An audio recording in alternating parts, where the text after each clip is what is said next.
Metre రీడర్ల మిత్రులందరికీ నమస్కారం. మొన్న మన ఉద్యమం సందర్భంగా సిఎస్ గారు ముగ్గురు సీఎండీలతోటి మాట్లాడి ఈ సమస్యకు పరిష్కారం చూపిస్తామని ఇచ్చిన హామీ మేరకు ఈరోజు సిపిడిసిఎల్ సీఎండీ గారితో మన మీటర్ రీడర్ల నాయకత్వం చర్చలకు వెళ్ళటం జరిగింది. చాలాసేపు ఈ విషయాలు మాట్లాడాము. ప్రధానంగా మేనేజ్మెంట్ వారు అడిగినది ఏమిటంటే, మీ దగ్గర ఉన్నటువంటి డేటా ఏముందో ఒకసారి ఇవ్వండి అని చెప్పి ఉన్నారు. సరే, మన దగ్గర ఉన్నటువంటి ప్రాథమిక డేటాని పూర్తి స్థాయి డేటా లేదు.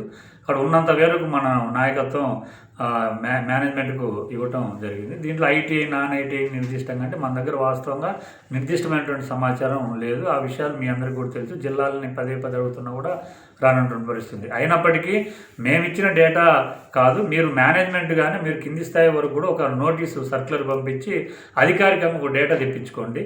దీనికి ఈఎస్ఐ ఈపీఎఫ్ ప్రామాణికంగా తీసుకొని మీరు డేటా తీసుకోండి అని చెప్పుకున్నాం. దానికి అంగీకరించారు. 2 రోజులలోనే సిపిడిసిఎల్ పరిధిలో మొదటగా ఎవరెవరికి ఈఎస్ఐ ఈపీఎఫ్ ఎప్పటి నుంచి ఉన్నదనేది మొత్తం వివరాలు, వాళ్ళ క్వాలిఫికేషన్స్ ఏమనేటువంటి వివరాలు తెచ్చుకుంటామని చెప్పారు. అది 2 రోజులలో కింది స్థాయి వరకు అన్ని జిల్లాలకి సిపిడిసిఎల్ పరిధిలో వస్తుంది. ఆ తర్వాత మిగతా 2 కంపెనీలలో కూడా డేటా సేకరిస్తామని చెప్పున్నారు.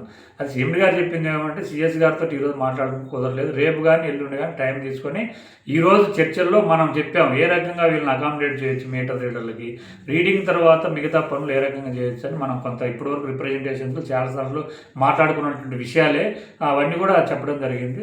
అయితే మా దగ్గర కూడా కొన్ని ఆలోచనలు ఉన్నాయి. వాటిని మీరు చెప్పినటువంటి విషయాల్ని కలగలిపి మేము రేపు సిఎస్ గారితో ఒకసారి మాట్లాడిన తర్వాత ఈ డేటా ఆధారంగా వీళ్ళందరినీ ఎలా అకామిడేట్ చేయాలనేది ఒక నిర్ణయం తీసుకుంటాం. ఖచ్చితంగా న్యాయం చేస్తాం. పాజిటివ్గానే మీరు తీసుకోండి. ఎవరిని కూడా మేము ఈ స్మార్ట్ మీటర్లు వస్తే బయటికి పంపించేటువంటి పని చేయం. ఖచ్చితంగా సంస్థలోనే ఏదో రకంగా మిమ్మల్ని అకామిడేట్ చేయడం కోసం ప్రయత్నం చేస్తాం. అది ఇతర అంశాలు కూడా చర్చకు వచ్చినాయి, రాజకీయ ఒత్తిడి ఇవన్నీ కూడా. ఏదేమైనప్పటికీ ఈపీఎఫ్ ఈఎస్ఐ ఆధారంగా డేటా తెప్పించుకొని చాలామంది ఇతర పనులు చేసుకుంటూ కూడా రీడింగ్ తీస్తున్నారు. అటువంటి వాళ్ళందరూ కూడా పక్కకి వెళ్ళిపోతారు. కొంతమంది బోగస్ లాగిన్లతోటి లేకపోతే బినామీల పేర్లతోటి కొన్ని మంది కాంట్రాక్టర్లు పెట్టినటువంటి వాళ్ళు ఉన్నాయి. ఇవన్నీ చూసినప్పుడు ఎక్కువ మంది కనిపిస్తారు. ఇవన్నీ ఫిల్టర్ కావాలి. వీటన్నిటిని వడపోయాలంటే మీరు ఈఎస్ఐ ఈపీఎఫ్ ఆధారంగా నిర్దిష్టమైన డేటా మీరు తెప్పించుకొని చెప్పి దానికి అంగీకరించారు. 2 రోజులలో ఆ కిందికి సర్కిల్ పంపిస్తూ ఉన్నారు.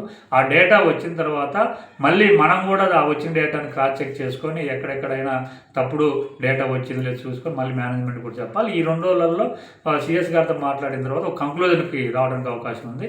ఏదేమైనప్పటికీ మీ ఉద్యమం మొన్న విజయవాడ కేంద్రంగా పట్టు వదలకుండా మీరు చేసినటువంటి ఉద్యమం ఫలితంగానే ఈరోజు ఒక సానుకూలమైన వాతావరణంలో చర్చలు మన వాదన మేనేజ్మెంట్ వారు వినడం జరిగింది. వీలైనంత త్వరగానే డేటా వచ్చిన తర్వాత మనం అనుకున్నటువంటి పద్ధతుల్లో నెలవారీ పని నెలవారీ వేతనానికి సంబంధించినటువంటిది న్యాయం చేస్తామని చెప్పున్నారు. దానికోసం మన ప్రయత్నం జరగాలి. అయితే ఏదో అయిపోతుందని చెప్పేసేటువంటి దాంతో మళ్ళీ మీరు కామ్గా ఉండకుండా మీరు రాష్ట్ర కమిటీ పెట్టుకోవాలి, జిల్లాలో కూడా కమిటీలు పెట్టుకొని మనం ఎప్పటికెప్పుడు కదలికలు ఉండాలి, యాక్టివ్గా ఉండాలని చెప్పేసి సందర్భంగా మీ అందరూ కూడా విజ్ఞప్తి చేస్తూ ఉన్నాం.